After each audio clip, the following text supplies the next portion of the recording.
Hello, everyone, and welcome to episode 37 of UK League Chat. This time we're joined by another return guest. We had a few recently, and Froomie, I think this is your hat trick appearance, isn't it?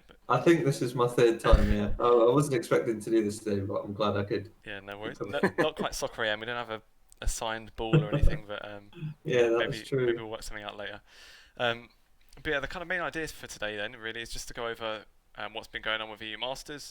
Um, if I just stand up a little bit, you guys will see I'm wearing the battalion tee because Fnatic are out of EU Masters, so I'm done with League of Legends. Tottenham just lost as well. I'm done with football. Rocket League is my sport now. So Oh yeah. thank God Barrage are doing all right. That'll be mine from now on. But yeah, speaking of, obviously for Fnatic, it's not gone as we'd hoped, being the last hope for the NLC, but it's well, it's like the kind of situation around it from like a fan's point of view is like a bit of a bummer really. Obviously, so you've got their main team just flown out to China for Worlds. They've made the decision to take MagiFelix as a sixth player, which has left Fnatic Rising with Chibs the sub. Obviously, no knock on Chibs. He's there to do he's going to do the best job he can. But yeah, they're out basically. It wasn't enough. I think the first, not even just the fact of the level between Chibs and MagiFelix. I think they're just totally different players as well. MagiFelix is much more of like your kind of controlled mid laner, loves his Azirs, Corkis and that.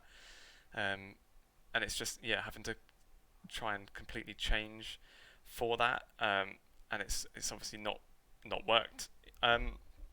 If we just maybe kind of talk through the games that they've had, since the last episode at least, so those last three games. First off was the loss to Gamers Origin, and to be fair, I don't think it even started that bad. Like, at least in lane it was alright. They did like a bit of a swap where Pride went mid with Lucian. I think he even solo killed Taku at one point. But then it almost looked like it was like once the lanes had finished and they had to play actually properly as a team, then maybe, I don't know, synergy wasn't there or what. But yeah, what did you guys think of at least that first match? If I'm being completely honest, as soon as I saw the roster change being made, my immediate thought was in this group, like this is a difficult group. It was always going to be a difficult group. As soon as that change made, my expectations for Fnatic just kind of went out the window at that point. I think that if I have to give kind of Chibs a bit of credit, it's unfortunate. Like we were discussing prior, like he hasn't played a single game of NLC, which kind of makes you think if you're going to make this decision, why wouldn't you have at least maybe tried him in the NLC? Especially when you were so dominant for a lot of it anyway in the regular season. But with the Gamers Origin game, I just thought, unfortunately, you were right. I think that at the beginning it looked okay, but as soon as it came to kind of team fighting, I think that just the stronger side was there. I think Gamer Origin look really, really strong. All the LFL teams look incredibly strong at this point in EU Masters. They're considered probably right now the top region in EU Masters. It used to be, I would say, the SLO, and now it's probably going to the LFL. So it's no shame to losing to them. I think it's just kind of, everything felt a bit flat, unfortunately. And to be fair, I think they might have even. I wonder if they kind of knew it themselves. Like where I said about the like the laning being okay and that. If you look at who the kind of champs they picked anyway, like your Lucians, Akali, it's ones where you just want to get ahead in lane and then kind of take over the game from there. You wonder if they almost just thought, I don't. They said actually, I think Nico the Pico said they've been scrimming with him for a couple of weeks, so it might even be that scrims had struggled a bit and they thought better just try like win lane, win game or something like that. Froomie, what did you make of the first game? I have to agree with Tom. Like you said at the start, like I don't want to knock on Chibs. I don't think he's a bad mid laner, but it's more a case of you've been playing with MagiFelix for the whole season, and Chibs hasn't had any game time. I think if Chibs was playing in the NLC, he would probably be one of the weaker mid laners, but at least then, he still would have had time with the team. Fnatic may not have done as well, but I guess when it came to crunch time, taking away your I don't think MagiFelix is the best player in Fnatic, but taking away one of the best players on your team, and putting in Chibs, who hasn't played competitive for a year, like it's a recipe for disaster. And there's no hate to Chibs. I just think if you're putting in a player who hasn't played comp for a year in what is a really hard group, you got to look like Mouse and Games Origin, very, very strong outfits, very solid mid laners. Like he didn't stand a chance, sadly. And yeah, the start of the Games Origin game was good, but you know they fell off, and I think that's because mid jungle is such an important dynamic, and Dan and MagiFelix have been playing together for ages. You bring in a new mid laner and you just say, okay, get a dynamic. It just doesn't work like that. So they didn't look as fluid as the Fnatic that we'd seen in the NLC in the first half of the group stage. And it's a shame. It's a big shame. But Fnatic have their reasons for taking MagiFelix early. I think if they're planning on using him, or I think we said prior, maybe there's quarantine rules, and fair enough. But if they could have left him in Europe and then brought him in as a sub later, I think that would have been optimal, because to take away like a linchpin part of your team in a crunch part of the season, it's just really, really sad. Yeah. But that's what it is. I think as well, it's you were saying about kind of the mid lane as well, and you've got Takui and Leader, and I think Leader especially is the type of player who he likes to be aggressive, and so if he can see weaknesses in a mid laner, like he will really try and get those. He's basically a player who's, I would say he's really, really good when he's at an advantage. I think Leader kind of drops off when there's someone who's the same skill level as him, because he can't be as aggressive. But when he knows that he's better than that person, which in this case he is, you know, that's where I think Leader kind of flourishes. And this is why I even look at it and I thought maybe if they were in another group, it might have not felt as bad, because maybe Fnatic might have gone, 3-0 at that time. I think if they went 3-0 in week 1, it might have been a little bit of a different thing, and they might have scraped second with this change. But to go 2-1 and then to make this change, and it means that you're probably going to beat in Intrepid Fox, but you've got to then beat the other two, and you're not going to be able. I don't think you were going to be able to do that. Yeah, and even if they did get through, they would have had I believe, a best of 3 series against one of the other 7 teams, and there's no easy team left in the competition. I wouldn't have been able to have seen Fnatic win the series, and that's. I mean, I don't think they would have beaten any team in a best of 3. Yeah. Sadly. Because like you said, Tom, with like going 2-1 the first week, putting Chibs in, they basically got to at least do as good as that with a an objectively weaker team, really. So yeah. It's a tough one. Again, I don't want to knock on Chibs. Yeah. Like I think Chibs is fine. Yeah. I think obviously it's a problem that he's not been playing comp. He's been looking to work more on his brand, which is fair enough. That's what he wants to do. He's doing great at it, and that's brilliant for him. But if you're bringing him in, he's a worse mid laner than MagiFelix, simply because MagiFelix is the best mid laner in our region. Outside of the LEC in our region, he is. So you're going to have a weaker team, and then I think even still, like that's not the worst thing. The worst thing is ripping apart the team synergy that they've been building up over 2 years. And that's the worst thing. It kind of looks like, even like the Intrepid Fox game, it was like, well, like you're saying, that the mid jungle synergy especially is obviously very important. It's almost like they've just given I think it's Hecarim Dan played. It's like, okay, just let him do it himself, and they just literally steamroll over everyone, which he did, and well, he's like, I'm doing now 14-0 in that game. So, but Intrepid Fox are a good team overall, but in this competition, they're one of the weakest. Yeah. So I think even Fnatic with a bit of a handicap would have been able to beat them. And obviously Dan just ran over everyone, because Dan is one of the best junglers outside of the LEC right now. Yeah. What do we make then of? So we've got Intrepid Fox that was in this group. That was one of, I think they were the 2nd seed from Greece, and then we had We Love Gaming being the 1st seed, and even like. Okay, fair enough. Their 2nd seed got through play-ins, which the NLCs didn't. But like even just compared to the Greek league, we can see that obviously we've harped on about the seeding like so much, but you can see just looking at the Greek teams, they went 1-5 and 0-6. Like there's just no way they're. Well, Intrepid Fox got through the play-ins and Riddle didn't, and that was fair.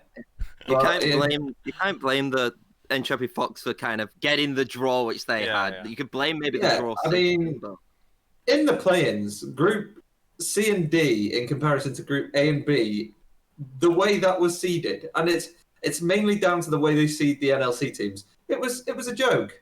It was an honest to God joke. But yeah, like credit to Intrepid Fox, they still got through, and they played well with the hand they were dealt. But And as soon as they got to the main stage, I think it showed that they were always going to struggle. They were decent And in I that think- last game. I think was it who was it again?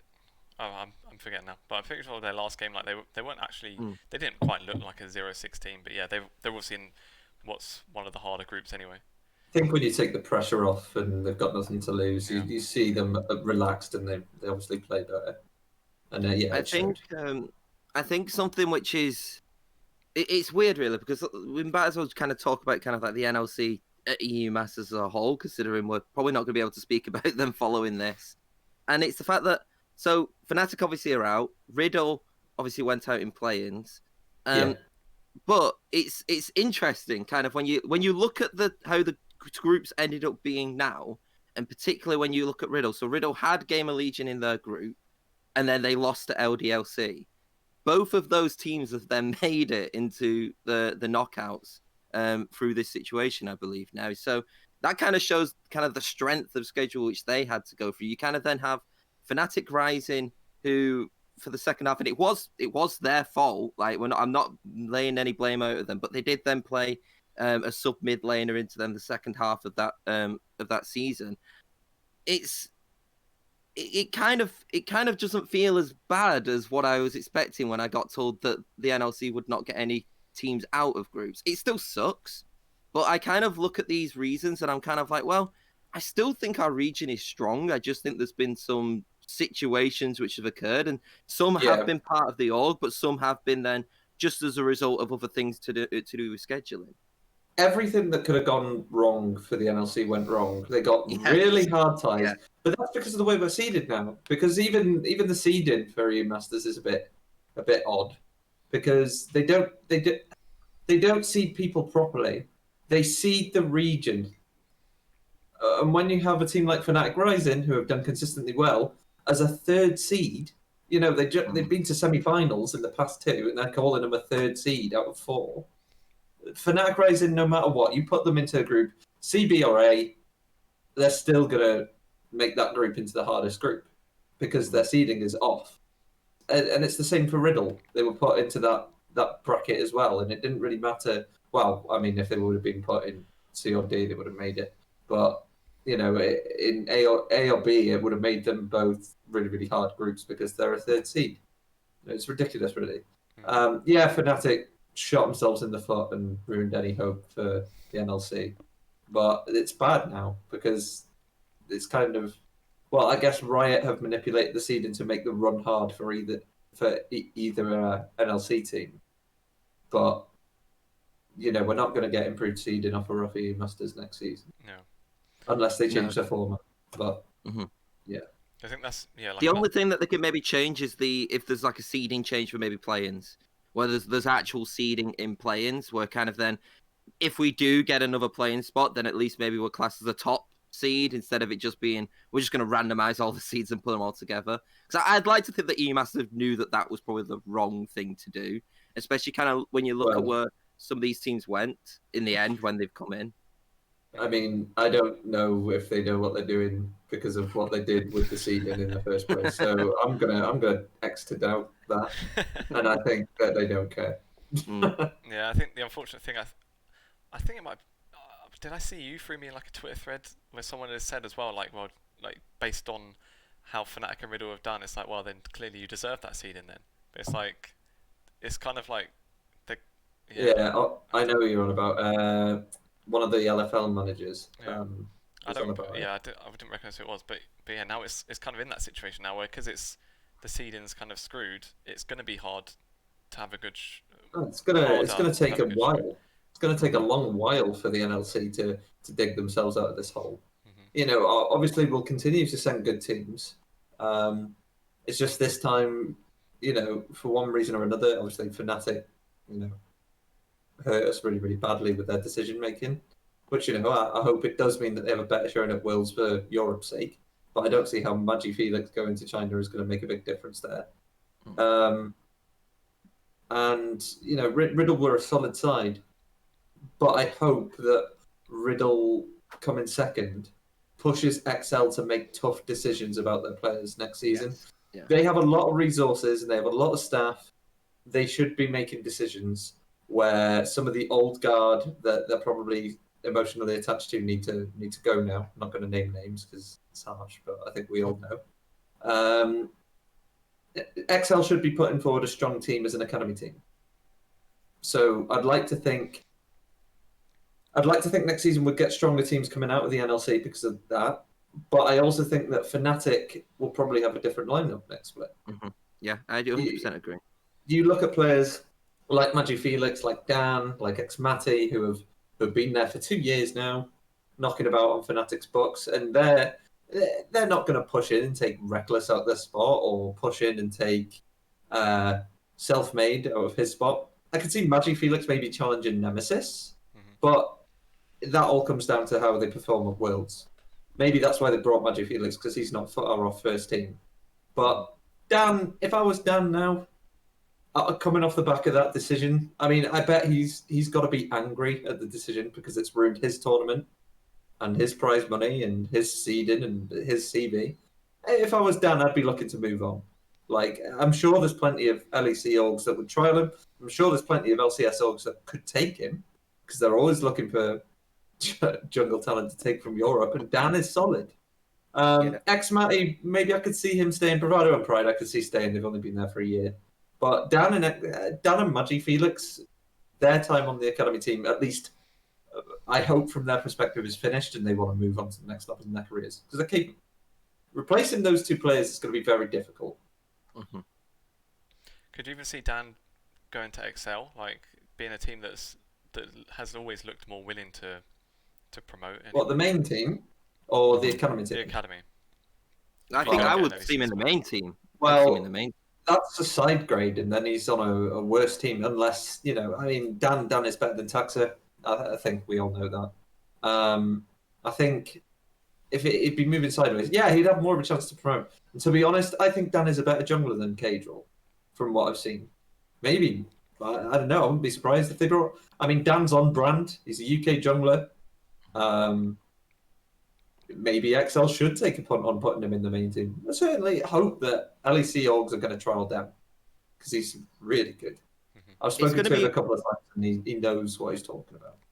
It's going to be really interesting as well, because I do agree. I think that this is kind of the split, which I think both Fnatic and BT are going to look at this and think, right, we need to change things up. Because BT, obviously, not making it to EU Masters for them was terrible. Like, they would have wanted to have made EU Masters. And Fnatic, to be fair, it feels like it's a little bit of a different reason, like you're saying. I think it's more that some of these players are actually willing to step up. I do hope that this EU Masters performance kind of doesn't affect kind of what some players are. I hope that obviously managers don't just look at EU Masters and actually look at other stuff, because I do think like you look at Dan and you like you said, you even look at MagiFelix and probably Xmati as well. I could see him go, and see them improve. So it's going to be really exciting, I think, for the NLC as a whole. Whether that's a good thing or a bad thing, we'll find out. Yeah, I think XL and Fnatic are in the same position, but for different reasons. I think Fnatic will have changes forced on them because their players are moving up. Mm-hmm. And I think that XL are forced to make changes because the team isn't good enough. Mm-hmm. If Fnatic can somehow hold on to their players, that's fantastic. But I would like to see, especially MagiFelix and Dan, move on to the next level in their careers because I think they're ready for it. Mm-hmm. So I think Fnatic, replacing those two players, gargantuan task. But Fnatic is some of the best scouts in the world, so they'll probably manage somehow. They have a lot of money, so... We've got Megalodontus in the Twitch chat saying Dan to Barrage. Thanks for that, Lee. Yeah, agreed the deal with him this morning. With McDonald's, and that's all he wanted. No, obviously, I'd love to have Dan on Barrage, but it's not going to happen. We'll see one day. Not until he's like 40 and he starts to slow down a bit. Just not that Dan, just different. Unless Jeff, come on, Jeff, put your hand in your pocket, mate. Get us Dan. And so we're looking for the next Dan. Yeah. We're looking for the next. And Sirs is in there as well, asking how hungover are you, Froomie? I don't know. Does he know something we don't? No, I'm all right actually. I'm fine. It was Saturday night last night, True. Yeah. but I was behaving, so I don't know what he's on about. Americans, Fair enough. just talking rubbish. Yeah. All right. Let's have a look at some of the rest of EU Masters then. Fnatic are out, but you know the tournament goes on. Yeah. So if we start with Group A, and kind of something that was touched on a bit earlier, that you know Riddle will feel I think a bit better about having gone out now that LDLC have topped that group as well. So LDLC kind of back on form a bit. Schalke, you know, struggling, especially for a team that was in the NFL final. The Premier League final. You would expect them to at least get out of groups, like being second in probably the top 2 leagues. But then I don't know, you know, they kind of got run over in that final and haven't really looked up to scratch, I don't think. In this group. No, you're speaking about me being hungover. I think they were definitely hungover from the Prime League final. Schalke bottled it. Simple as, like, on the third day they looked all over the place. Not third day, in the second set that they did in the day, they had a bad day. But what a day to have a bad day, and they failed in spectacular fashion.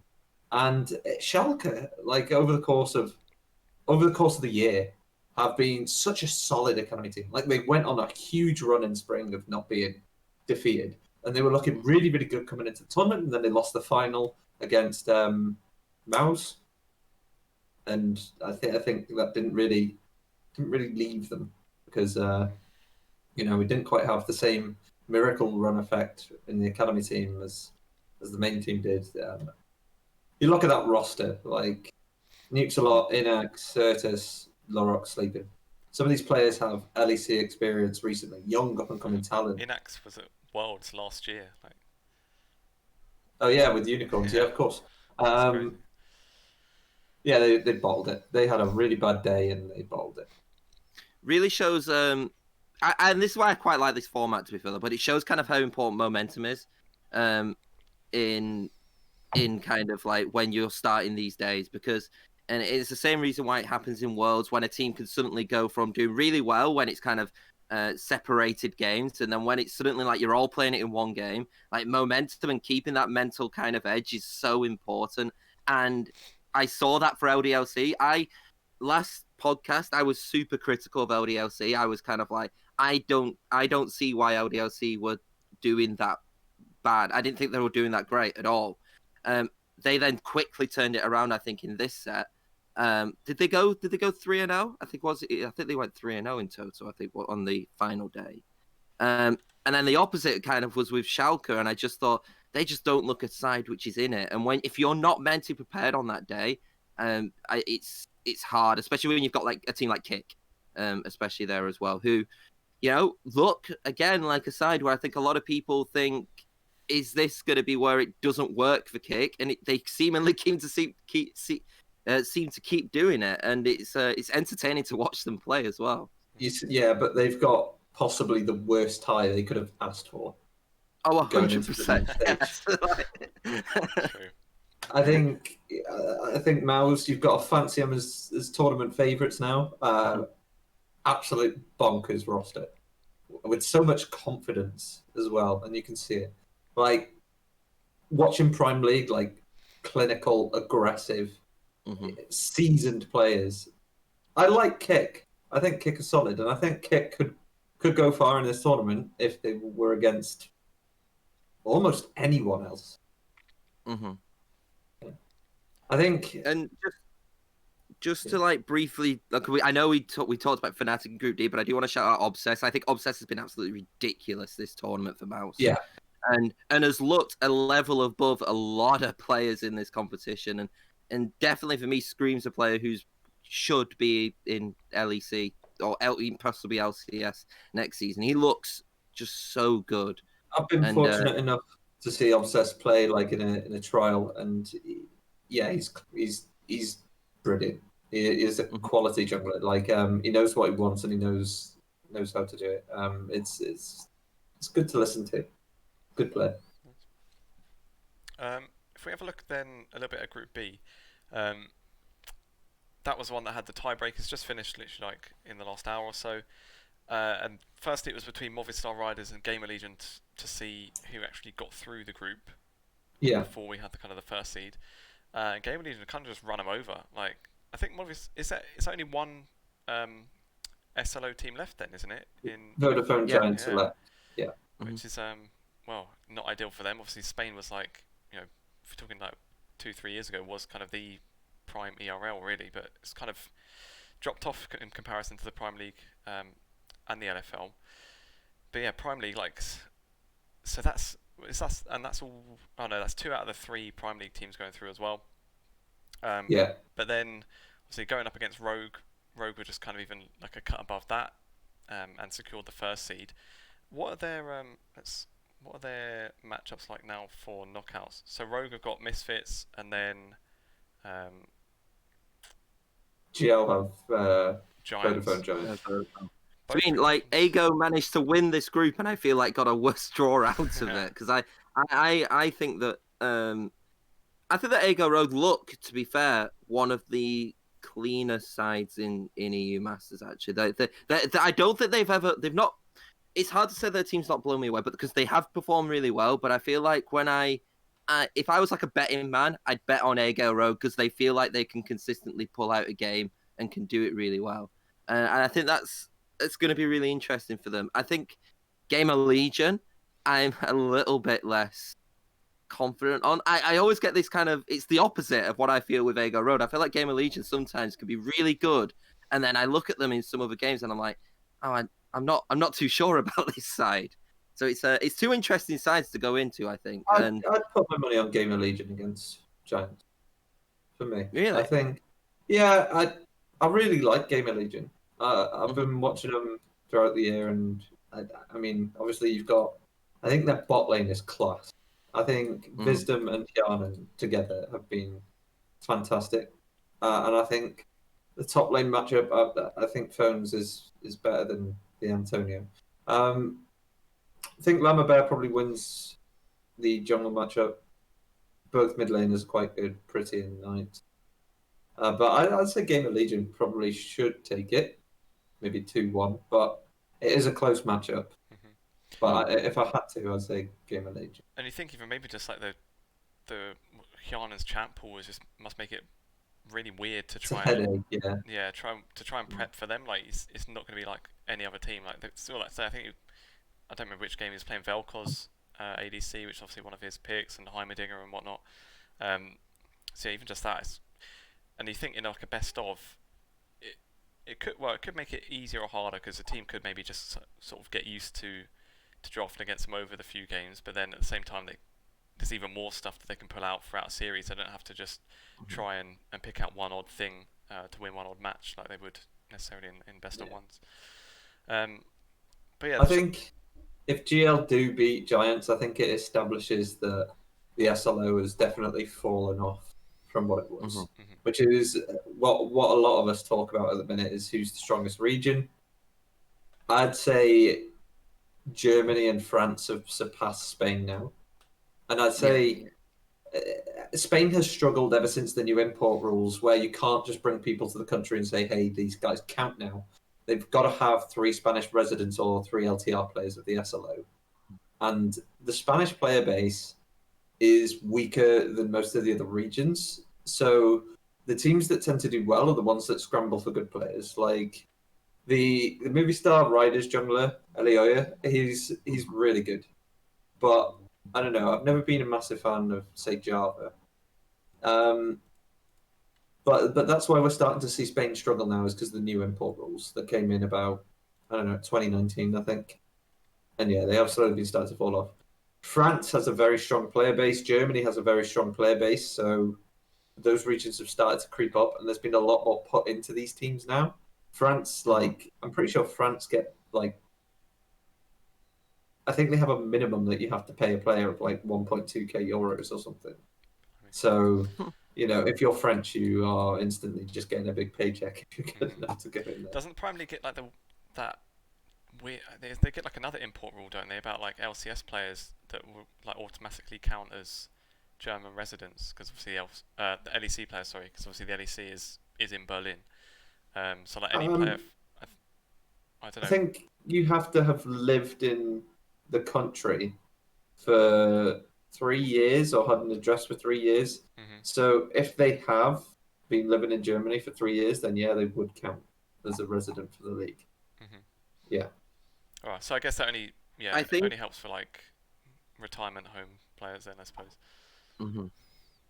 And when you're talking about kind of what you're saying, you're completely spot on with Spade, and it's no surprise that kind of the one which goes through top of Group C is the one which has got Attila, who is, I believe, he's Portuguese, but I believe he's got Spanish nationality, so he does count for the registration for it. And because Attila's been absolutely great, and it kind of just shows that there is a limited pool. It doesn't mean that there are bad players. There are still good players in that nation, but it's hard to kind of build a region around kind of like getting 3 or 4 good teams around that nationality run. And I feel like that's kind of the issue sometimes with, because I believe we'll probably just go straight on to Group C. The problem with Poland, I think, this is why I think Poland is really a really good nation and a really good region for EU Masters, because it's got 2 really good teams. It can't seem to, I think, get this 3rd great side right now.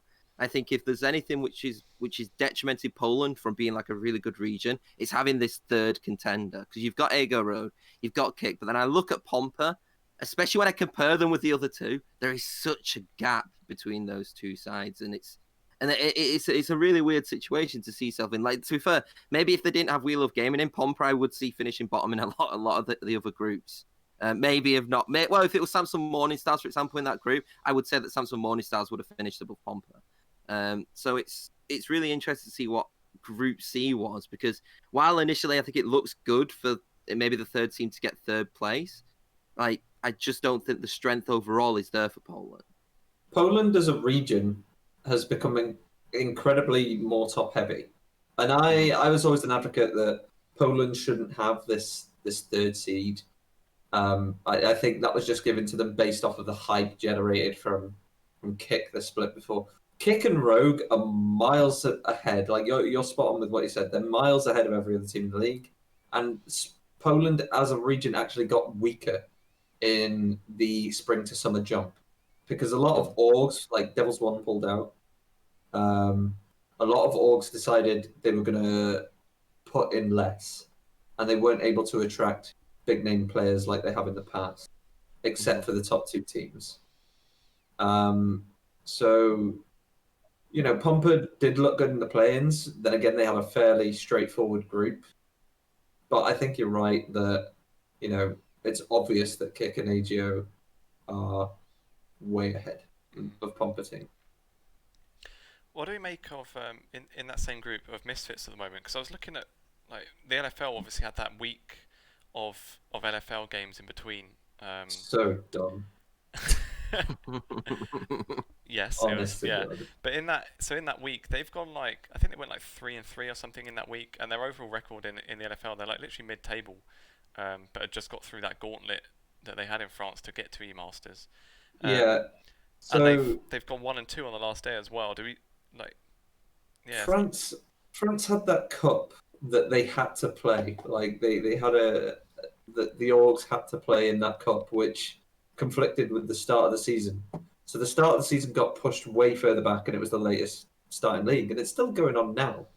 But if you were Riot, I'd be annoyed, because EU Masters is supposed to be this tournament that happens after all of the other leagues are finished and the champions go in it.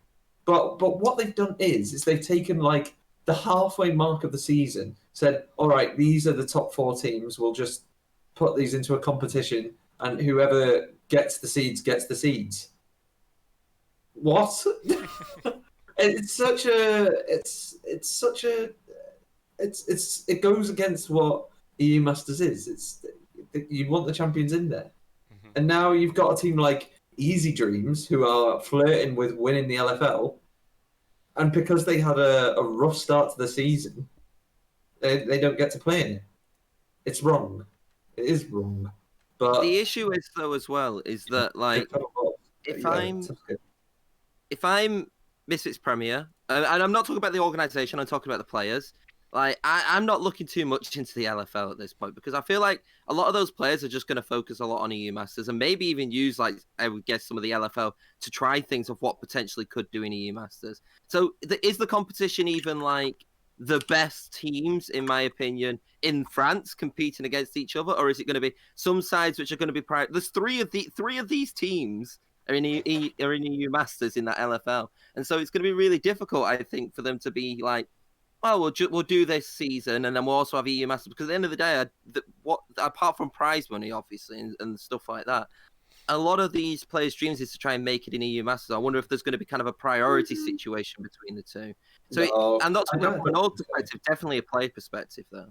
Well, yes and no. I mean, the LFL, I mean, there's always internal rivalry in leagues as well, and you want to win. You want to be the best team in the region. You want to show everyone. It looks good on your CV if you've won the LFL. Like we said, definitely a top two. It's close between them and Germany for which one is the best ERL at the minute. I think you definitely want to win that cup. Obviously, EU Masters is more prestigious. It's like it's kind of like if you look at football, it's like playing the Champions League at the same time as the Prem's on. You still want to win the Prem, like you definitely want to win the Prem, but like obviously winning the Champions League is worth a lot more. So I'd see it like that. They want to win both. If anything, it'll make the French teams even stronger that they've got both competitions at the same time because they're playing competitive so constantly. You know, it helps with the nerves. It helps with, you know, nothing compares to playing on game day. It gives them more game day experience as a team. I think it helps a lot. But I think obviously they'd want to win EU Masters a little bit more, but I think they still desperately want to win the LFL. But then it could, I suppose it could work either way. Really, it could be like tiredness issues, I suppose, as well. Like, but then like when Riddle had to play 19 games over the course of like 3 days. Exactly. That was no. It's video games, dude. You don't get tired playing video games. Yeah, madness. Oh, Jesus. So yeah, that's kind of it then on that. Well, we've obviously kind of talked about Group D. Just like a final preview on the knockouts, the quarterfinals. Then, so we got it is Giants and then Gamer Legion, LDLC, and Gamers Origin, Rogue and Misfits, and then Mouse and Kick. So yeah, like you said earlier, Froomie, there's not really any easy teams left. Like, to be fair, if Fnatic had made it through, even like with the roster swaps now, who would we really fancy them to beat in a best of? I don't know. If they had MagiFelix, I'd fancy him against Giants, Gamer Legion, Gamers Origin, because we saw them beat them in the first half of the group. Misfits Premier as well. I think they could also put a fight up against. I think they could beat Rogue, Misfits Premier. I just would not want Mouse. Not Mouse. I think LDLC are really, really good as well. And I think Gamers Origin, it would have been really, really close as well. I think both French teams all three French teams that are left in could win this competition. But I think if they would have gone against Kick or any of Gamer Legion or Giants, I think, Fnatic would have been in the semi-finals. I think so. So yeah, we'll see then how those games go. And I do think that we're going to get a German-French final, if I'm being honest. I don't think it's going to be German. I don't think it's going to be French. It obviously can't be a Polish. But if I actually had to just throw out a guess, to be fair, I'd probably say LDLC Mouse, maybe. I would say if I'm going off kind of performances of what I'm seeing right now, it could change. I think that Kick, while Mouse are definitely the favourites, if Kick do beat Mouse, for me, that's a big result for them, and could see them kind of push on to the finals as well. I think that it's going to be entertaining anyway to see some of these games. Yeah, I think that's not an LFL match. I We're think getting an LFL match as well. Yeah, they played each other a lot of times over the course of the season. Like LDLC are in this like crazy. I think there's 3 teams tied for second at the minute. I think it's Misfits, LDLC, and Easy Dreams. Yeah.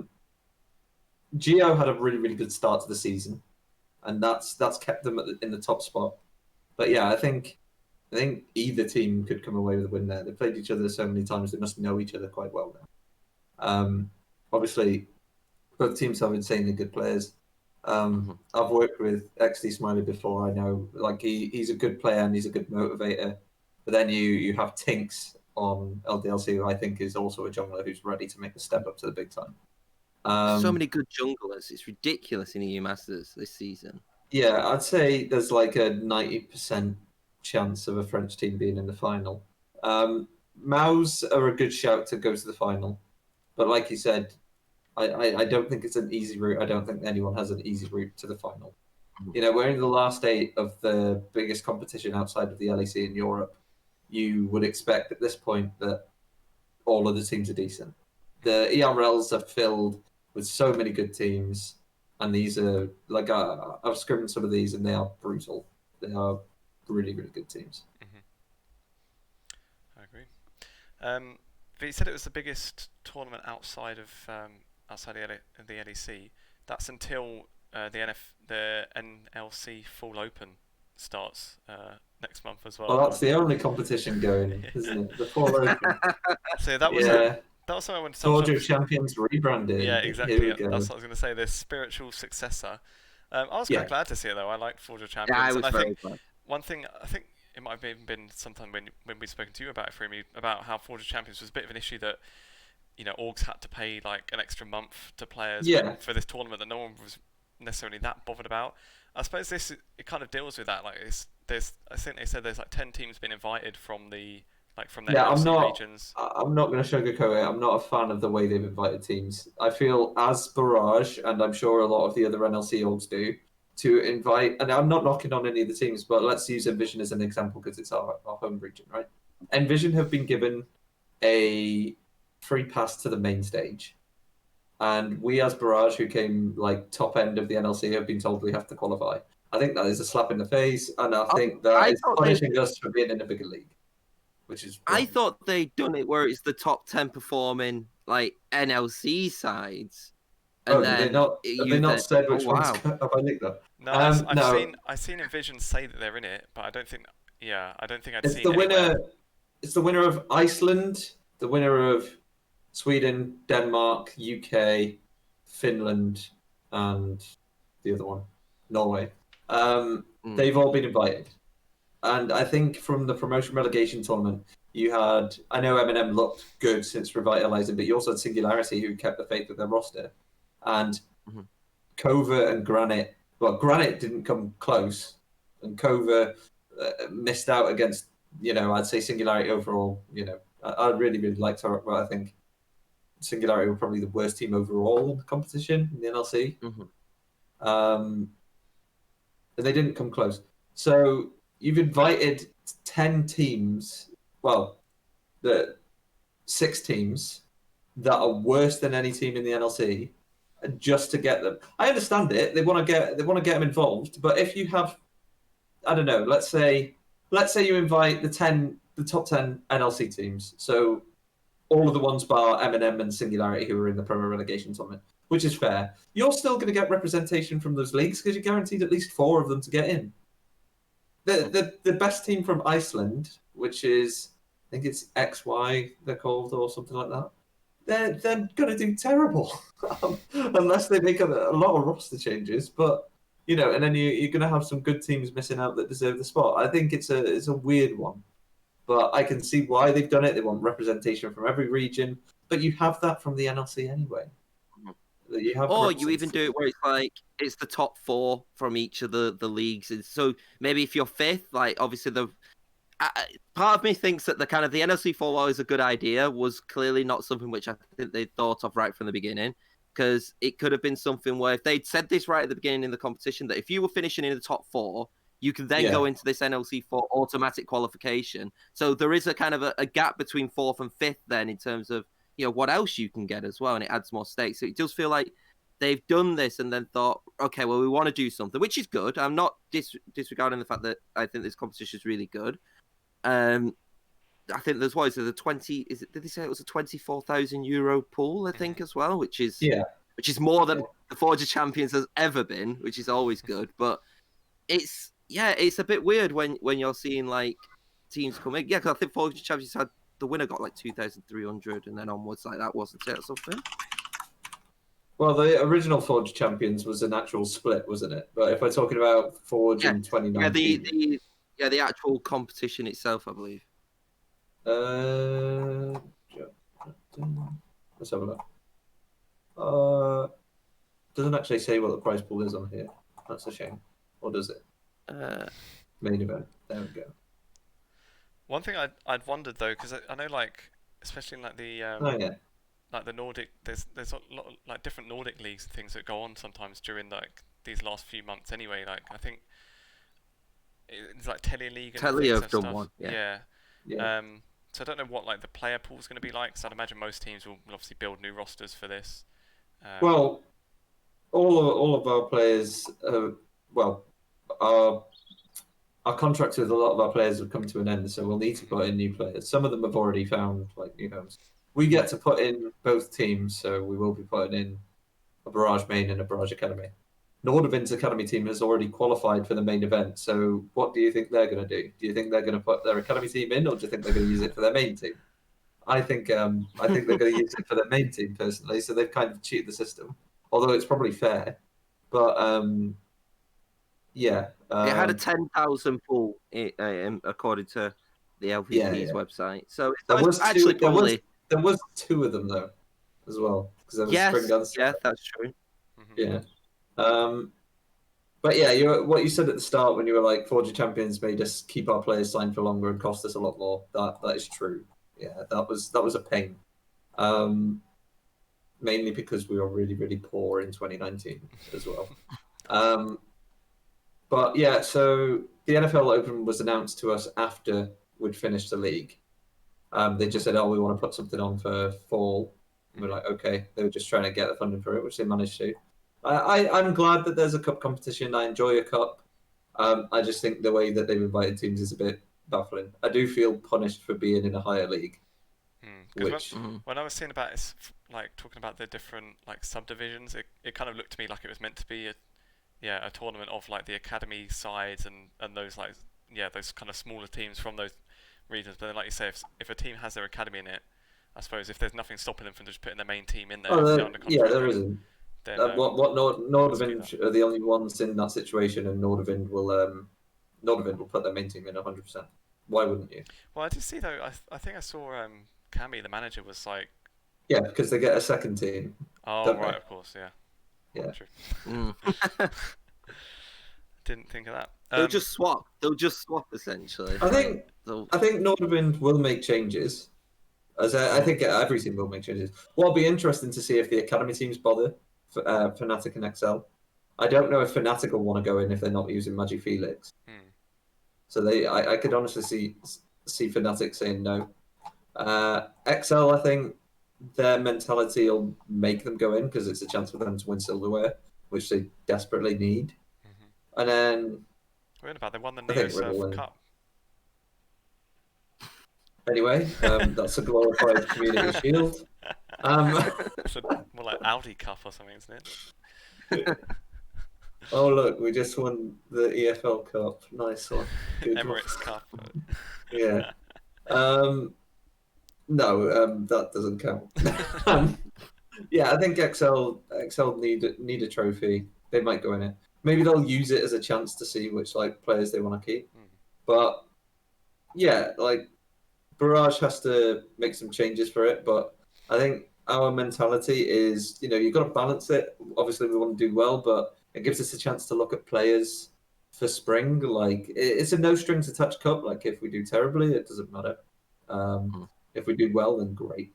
But it does give us a chance to look at players we would want to look at for spring. Yeah. And it keeps us ticking over. Of the NLC sides, then is it then BT, Riddle, and Fnatic who have been offered, and then the rest and Trait? So it's the top four who at least have been offered. Yeah. Yeah. No, I do understand what you mean though. It is a little bit weird. Especially like you're saying with Team Singularity, prior, where while they were the worst team in the NLC because they actually beat the side who's now actually going to go automatically into it. So it's a bit of a weird situation which is going in there. But I am actually really, really excited of what you're saying about the fact that we are going to see like roster changes. These might not be the final rosters of what's going in, but it kind of does he think it adds in terms of you can use this as a little bit more of a competitive tryout phase in some cases as well. You still want to win, but it does give you a chance to kind of offer a short-term contract to someone who you're a bit like, I'm unsure if they're going to be at this level, but let's try them in this competitive format and see how they do. Yeah, definitely. Like, we will, I think things are given that most teams make changes in between the split. There are players that we want to keep going into next season. There are players that we potentially want to look at changing. It gives us a chance to bring in a player that we're interested in. And trials only show so much, Like, the cup, we can put them into a competitive atmosphere. We can see what they're like. We can see if they get nervous, anxious. We can see if they step up or, we get a closer look at these players in a better atmosphere. And if we lose and do badly, so what? We're out of the cup. It doesn't matter. If we do well, then good. And then we want to look at these players for next season. And then it just gives us a more in-depth look at a player, which is definitely useful. Yeah, for sure. And that's how we'll be taking the cup. It's sort of like a more competitive trial phase for some players. Mm-hmm. So, it's like scouting and that already started for Barrage, or is when does it start? Do I get a holiday? I don't think so. I've not stopped. No. I mean, we did take a bit of time to look at Telia to see if there's any up-and-coming talents. Obviously, we've been watching EU Masters. A lot of those players are out of our reach at the minute, but certainly there's certainly some players in there from other regions that you want to look at. Mm-hmm. Yeah, we're constantly doing it. Surza, I don't know if Surza's still knocking about in the chat, but he has a huge document already made looking for next season, and he does not stop working. We've already had a few late nights just talking about players, and Jeff's giving us the budget for next season, and we're already planning for what we'd like to see. You got to look at which roles you want to keep native, and then which roles you potentially want to import. Even though I think you can get away in the NLC without having to import it all, because I think the player base is so strong. Mm-hmm. So yeah, the scouting never stops. Obviously, without disclosing too much, how has it been from the outset compared to what it was at the beginning? This time, roughly when the NLC was just starting, has it been less hectic, more hectic, or is there kind of a little bit more of a structure which is going along in terms of the whole league together? Because a lot of people have said, you included, that last split it was hectic with rosters. Oh, it's always hectic. I feel my job and managers and directors equivalent to me at other organizations, the hardest work is the off season. Obviously there's a bit of downtime after the end of the season. We're in the long off season now, but obviously with the cup coming in, it's not as hectic for the cup because I feel like it's not a regular split. People are taking the time a bit more, but the off season in the build up to the splits is very stressful, especially when you're one of the orgs with less to offer. Barrage had a very low budget. I think everyone knows that. In 2019, we had almost nothing, and then in 2020, we had a bit more to play with, but obviously we were put into a bigger league as well. So it becomes very, very hectic because you're all battling over the same players a lot of the time, and you're trying to convince them that you're the right place for them. And I think as you become more renowned, the org and the staff on it, it does put you in better stead to try and negotiate players because they want to come there and they want to play for you. But it's always difficult because most players, I'm not saying all players, but most players tend to go with the best offer and the best roster. Mm-hmm. So yes, your org may look good, but if they're not convinced by the players that you're putting in front of them and the price that you're putting in front of them, they move on. There's many twists and turns in an off season. It's strange. You think some players are going somewhere, then you find out they're available again, and you hear all sorts of rumors in the rumor mill about which orgs are struggling, which orgs are settled, who's gone where, and then it's always sometimes not how it seems. There's always that news that you wake up to in morning or just before you go to bed, and you're like, oh wow, that's happened. This deal has fallen through some. And then players go back onto the board, players can back off the board. But yeah, I think we have been in situations where we've been like, it's not looking great, and then I think one of my biggest traits is like I've always been able to pull it together, and then you just have to take these players. Like I think over the course of 2020, we definitely took these players that people hadn't heard of, and I was watching the podcast that you did with Fiddle, and he was like, Barrage are good at Moneyball in it. And that's what we do. We look at who's going to be the next big player a lot of the time. I think, we took players like Ericsson in spring. You guys, I think, Tom, you especially said that he was a sub for Nordavind. How is he going to be any good? And then by the end of the split, you were putting him on your team with the split. Yeah, I said he was Nordavind's best player by the end of the split. I think we definitely did that with Jadron and Dreedy in summer, where people hadn't heard of him, and people were rating Jadron at the bottom of the tier lists and saying, "Oh, he's going to be terrible." And then he comes out, and people are saying, "You know what? He was probably their best value for money player.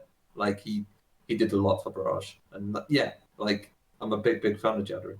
So it's more about if we can't fight against teams like XL and Fnatic. Obviously, no one can, but our budget was miles behind Tricked. It was miles behind Riddle. Yes, they finished above us, but they spent a lot more. Budget was miles behind Nordvind, and we finished equal with them.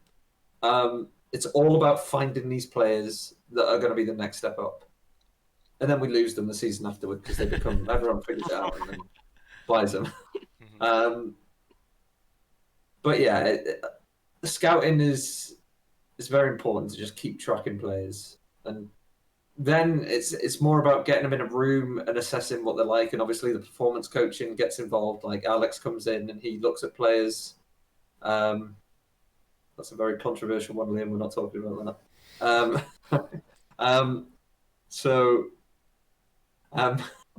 Right. So then the performance coaching gets involved. We bring in Alex, and obviously I have my gut feeling as well. Surza mainly looks at play. And then it all comes together. It's all about finding the right dynamic with a team, playing within your means budgetary wise, and setting a realistic goal and putting a team forward for it. There's been many times where I've seen teams go, head first and just being over ambitious, and then the players that they could have gone for that would have done a job for them have gone to other teams, and then they end up with a bad roster. You've got to be realistic in your goal setting, and that slows the hecticness down. But yeah, during the off season, especially towards the end, I'm on the phone to Jeff every day.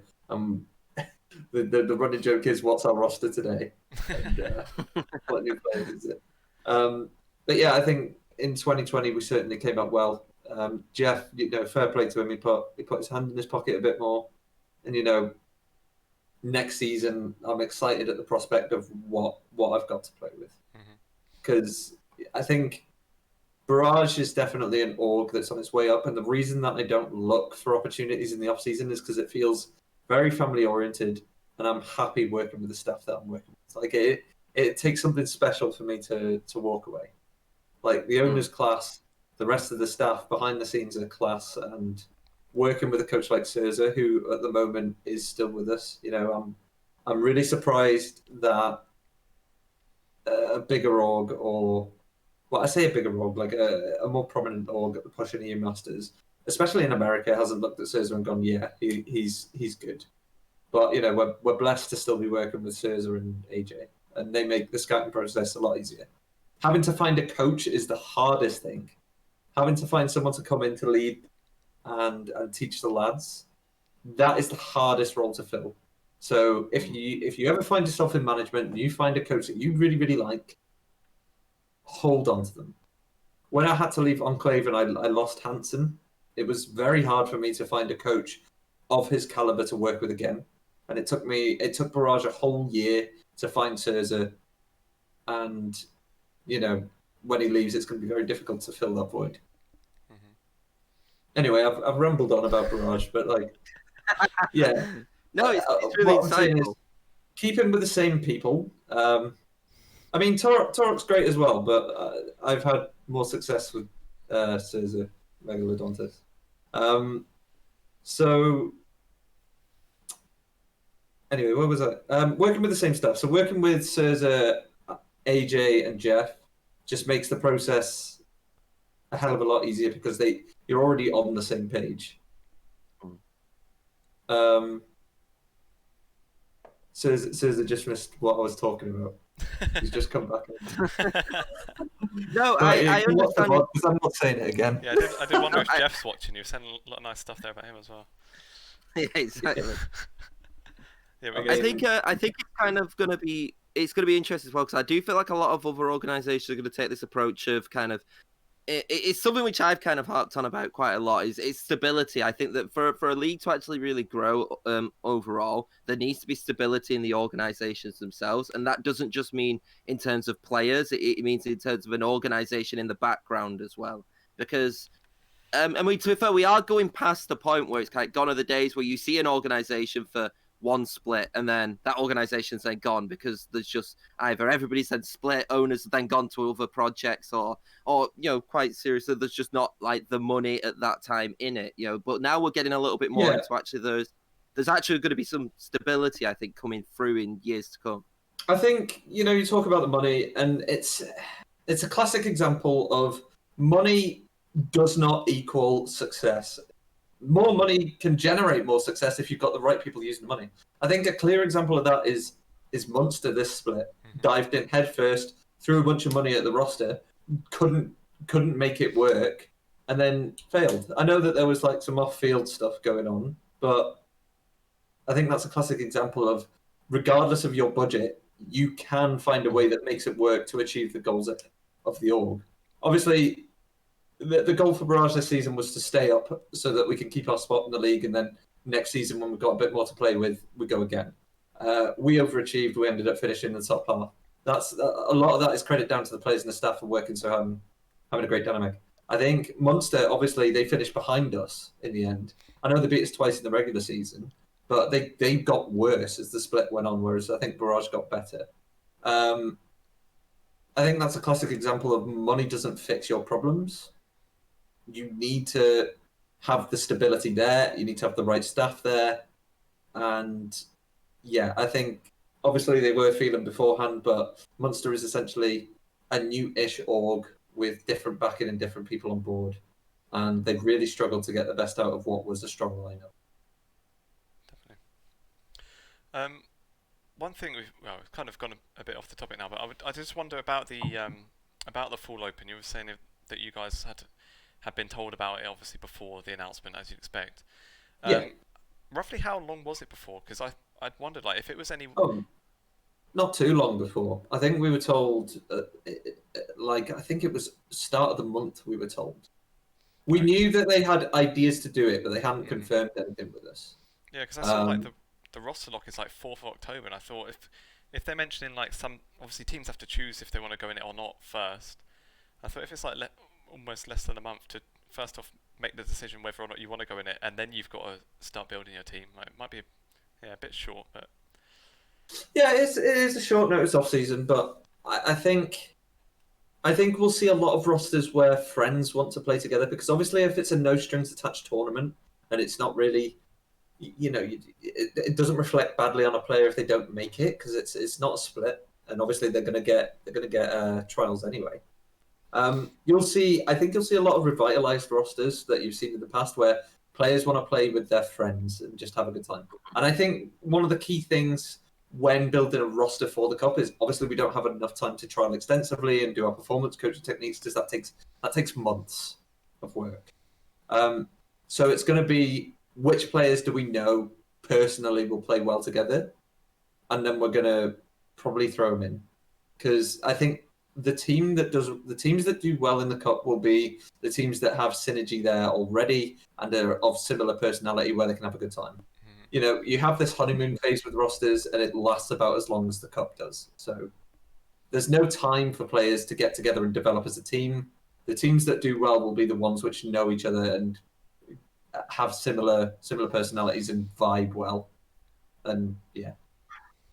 I guess the only other thing is that unless a team kind of I mean, they might have their roster essentially by that time locked and think, right, this is actually the roster we're going to run for NLC. So let's put them in the cup, give them kind of that synergy, use it in the sense of, we'll give them the chance to kind of develop. We'll see actually the final chance to see what works, then maybe make one roster change or keep their entire roster. So I do think that actually the cup kind of offers like a different way of kind of, one of looking what players are, and two, you can do it in both ways. You can do it either for development, looking for players, or just going for it and going for the prize money, which is obviously valuable as well. So I do think there's a lot of valuable things to do with the NLC Fall. Yeah. I think so. I think on that, I think we're probably good to start wrapping up for this one. Anyone else got any hot news to talk about? Hot news. Barrage's Rocket League team's doing well. It actually is. I play Rocket League a bit, but I'd never not really watched it before. Yeah, and when I saw Barrage was playing, I think it was like literally the first match when it was like the one, even like to start with, they'd been like written off.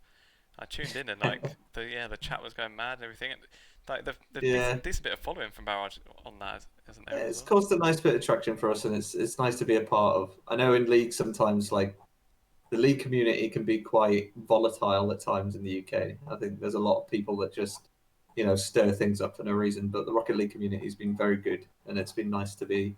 I mean, I'm not involved with the Rocket League team pretty much at all, but it's nice to see. Mm-hmm. Lee, I do want to see more Football Manager streams. I want them back. I was enjoying that. Yeah. Actually, talking of, like, I've been doing a journeyman save. And it's the first time I've done it, and I've struggled way more than way more than I thought I would. And now I'm in 12th year, finally got my second cup, and I finally got into the Champions League group stages, like an hour before we went live as well. So maybe I'll have to stream some of those. With a massive comeback as well, 3-0 down first leg in the qualifiers, won 5-0 in the second leg to get through to the group. So I was buzzing from that. I'm in my 5th year with Telford, and I managed to take him to the championship. I came 6th in League One, and I won the playoff final 4-0 against Blackpool, and I was dancing around the room. Jeff would be happy. He's a Blackpool fan, isn't he? I know, it made it twice as sweet. I think the last one was about a week ago for me, where I won the treble with Tottenham in my 3rd season with them. Unrealistic. First thing I did, got rid of Harry Kane, got rid of Lloris, got rid of Ali, brought in like Werner, Bellotti, everybody like that. Got rid of. I think I showed Lee my team of what it was, and he's like, "That's not Tottenham." I'm like, "Won the league though. Won the league." See, you think my off season is all about scouting? I'm just playing Football Manager. And that's it. True. All right. Nice. And with that, then I think we'll finish up for this one. So thanks for watching. Anyone that's still knocking about on Twitch, I think we've had a few saying "ooh, Football Manager talk." Soccer Manager, sorry. Soccer Field Manager. But yeah, so thanks for those that have been watching on Twitch as well. So we got, I think Liam followed as well, so thanks for that. Anyone else knocking about can feel free to follow as well. Otherwise, if you're watching or listening later on YouTube or Spotify, you can follow on there too. And all of our Twitters are on the screen, so you can follow us personally as well. There we go, so as a follow, just as I said it, nice one. And yeah, that's it. Thanks for listening.